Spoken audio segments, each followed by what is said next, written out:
Muy buenos días, muy buenas tardes o muy buenas noches, Colegio Mixto Belén y principales autoridades. En este video, como lo decía el título, voy a hablar sobre tres sistemas del vehículo. Mi nombre es William Jeremías Alexis Jolomoco Chipín de Quinto Mecánica Sección B y espero pues les agrade mi video. El primer sistema, el cual les voy a hablar es sobre el sistema de refrigeración. El sistema de refrigeración, primeramente, sus partes son el depósito de expansión, donde se aloja o donde está el líquido refrigerante. Tenemos el termostato, tenemos las tuberías que son muy especiales. Tenemos la bomba de agua, que es la que podemos ver ahí, esta. Y tenemos la polea del cigüeñal, que es la que se encuentra abajo, que también trabaja en conjunto con la bomba de agua.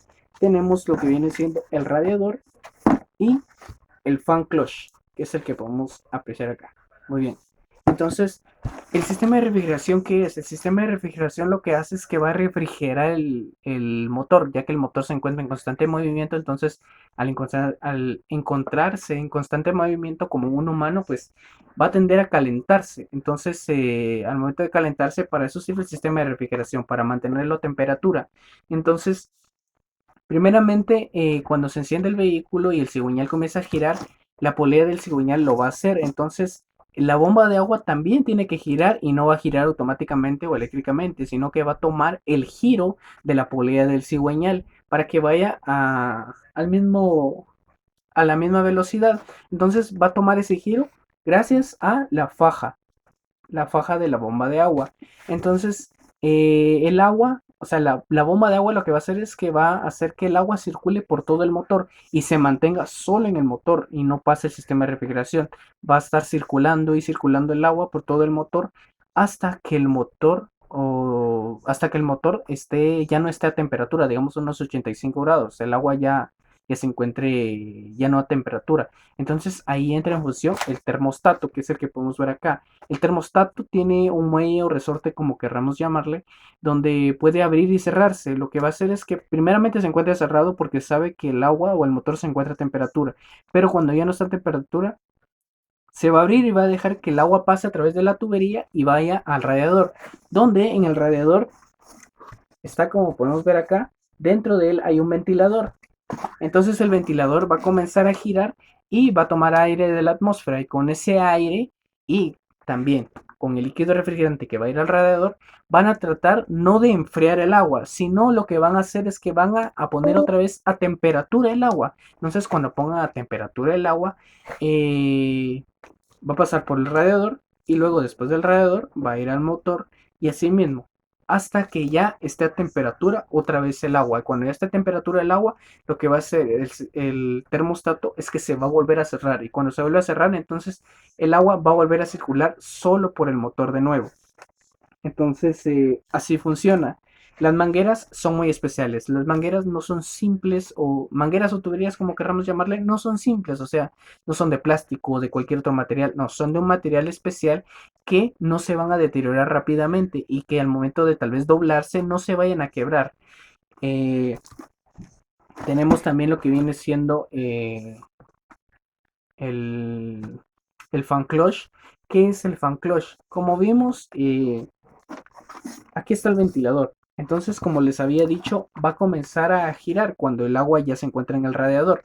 Entonces, lo que va a hacer el fan clutch es que va a poner a una cierta velocidad, eh, lo va a poner a una cierta velocidad, va a poner a una cierta velocidad el ventilador.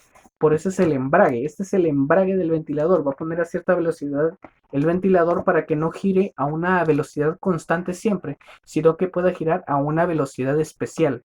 Para eso sirve el fan clutch. Y así mismo funciona todo. Y el tapón del radiador que pues al momento de colocarlo tiene una presión especial, porque no solo se puede colocar, digamos, y ya estuvo, no, tiene una presión especial para que así no hayan fugas en el radiador. Entonces, tiene una cierta presión que tal vez la podemos encontrar en el manual, o el fabricante del vehículo no la va a decir, o nuestro mecánico. Eh, la cierta presión que debe llegar el tapón del radiador. Y así funciona el sistema de refrigeración. Y como podemos ver acá, aquí está el sensor de temperatura del refrigerante, que esto ya va en en el otro sistema, en el segundo, que es el sistema de inyección. El sistema de inyección funciona, por decirlo así, primeramente, el sistema de inyección se había creado porque las empresas se vieron obligadas, ya que antes funcionaban los vehículos a base solo de, o sea, contaminaban demasiado, contaminaban demasiado. Entonces, como decía, los vehículos contaminaban demasiado porque funcionaban a base de carburador. Entonces, la combustión no se generaba al parecer bien. Entonces, eso hacía que se contaminaba, había mucha contaminación. Entonces, Europa se dio cuenta de eso y lo que hizo fue que iba a demandar a aquellos que siguieran contaminando. Entonces, las compañías crearon el sistema de inyección. El sistema de inyección, pues, el primero fue hidráulico, pero el que les vengo a hablar es sobre el sistema de inyección eléctrico, que es eh, el más conocido ahora. Tenemos primeramente una de sus partes, que es el sensor CMP, y el otro sensor CKP, que es el que podemos ver abajo. Los dos trabajan en conjunto. El sensor CMP está en la polea del eje de levas y el sensor CKP está en la polea del cigüeñal. Los dos trabajan en conjunto. ¿Por qué? Porque le van a decir a la computadora, a la centralita o a la ASU en qué posición se encuentra el eje de levas y en qué posición se encuentra el cigüeñal. O sea, para que no para que no haya roces con el pistón, porque el pistón, pues bueno, puede estar en el punto muerto superior o inferior. Entonces, tanto el eje de levas como el cigüeñal tienen que ir a la misma velocidad, o sea, tienen que ir en conjunto para que no sufra daños el pistón la parte, en el punto muerto donde esté.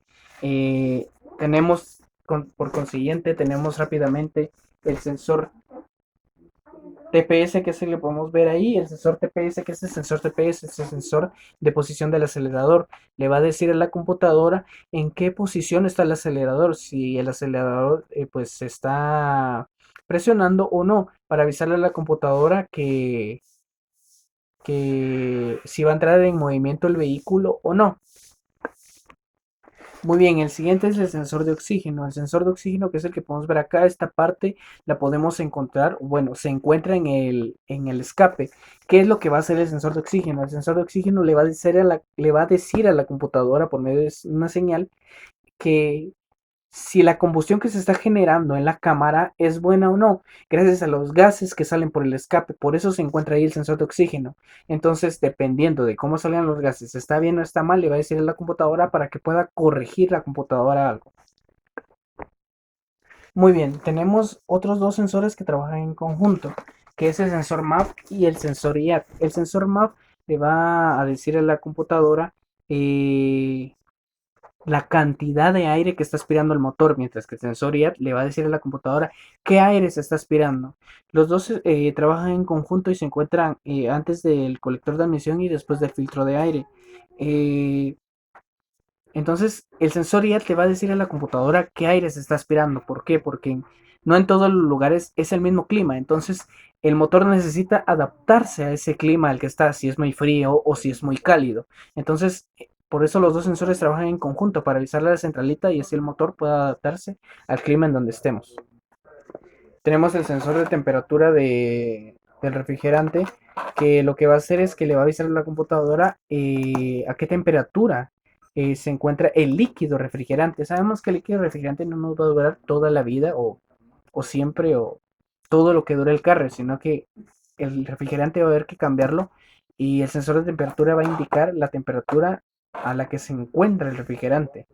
Se lo va a decir a la computadora a través de una señal. Tenemos el último sensor, que es el sensor NOC, que es el que podemos ver aquí, que se encuentra acá. El sensor NOC lo que va a hacer es que le va a avisar a la computadora las vibraciones que se están generando en la cámara de combustión. Le va a decir para que pueda corregir el tiempo de encendido, así pueda retrasarlo y no hayan daños en el motor. Ahí terminamos los sensores y tenemos lo que viene siendo el riel de inyectores. Muy bien, el riel de inyectores, que es el que podemos ver ahí, es el que va a distribuir el combustible a cada inyector para que pueda, valga la redundancia, inyectarlo en cada cámara de combustión al momento de que la válvula de admisión se abre. Bueno, y tenemos el depósito de gasolina, donde se encuentra la bomba de gasolina o la bomba de combustible. Lo que va a hacer la bomba es que va a bombear el combustible hacia el motor para que vaya a red de inyectores y lo distribuya. Va a pasar a través de tuberías o mangueras, como querramos llamarle, y después va a pasar por el filtro de gasolina. Lo que va a hacer el filtro de gasolina es que no va a dejar pasar el combustible, o sea, no va a dejar pasar el combustible sucio, sino que lo va a limpiar y así evitarnos que la combustión pues se genere mal dentro de la cámara. Muy bien, por último tenemos el sistema de sincronización. Como primera parte tenemos el sistema de sincronización por faja.